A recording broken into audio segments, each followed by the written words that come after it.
It's really hard because recovery and reintegration is extremely complex. We can provide a context and an environment where they can recover, but the hard stuff has to be done by them. We spent a lot of time not only just listening to stories, but just observing what happens over time, and then trying to draw out of that what is happening and why that is happening. And the why is important because we need to understand the determinants of transformation here in the workplace so that we can enhance those. We want them to be successful here in the workplace and also in their personal life. And in many ways it's up to the survivor themselves to define what that is, what that looks like and what they want.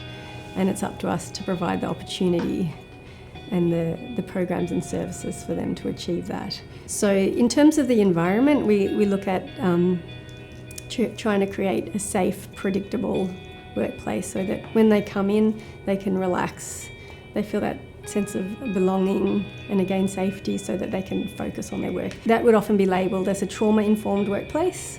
So that means that you're understanding people's backgrounds and the effects of trauma. And so when you're recognising certain behaviours as being a manifestation of trauma and also trying to create an environment where you're not triggering those responses. The first program that we started was the health and wellbeing program because, the employees really lacked some basic health-related skills to function effectively. Often a lot of illness-related absenteeism or sometimes mental health issues like panic attacks can cause a lot of disruption. And then willpower was really developed out of the observation that there was still a lot of psychological, relational, behavioural issues well into employment. So becoming a willpower athlete draws on a range of, relational and cognitive behavioural skills. So they can address, some of the consequences of trauma in terms of their thinking and responses. Most of our employees, whether they're survivors or from a more vulnerable background, will experience significant financial pressure from their families.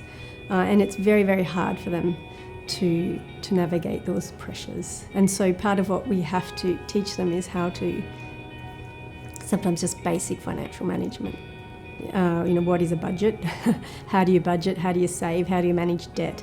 How do you manage the expectations of your family and learn the key negotiation, the key interpersonal skills to set boundaries with them. And in the end, some of them are just going to have to move out of the family home because it's too hard and they can't deal with it. Often they do, and sometimes that shows that they've reached a significant part of their journey when they're finally ready to move away and start their own life and not carry the burden of their family. So we can decide for ourselves what successful recovery and reintegration looks like. We can use metrics and other tools to evaluate that, but in the end it's really for the survivor to say whether they have achieved what they want.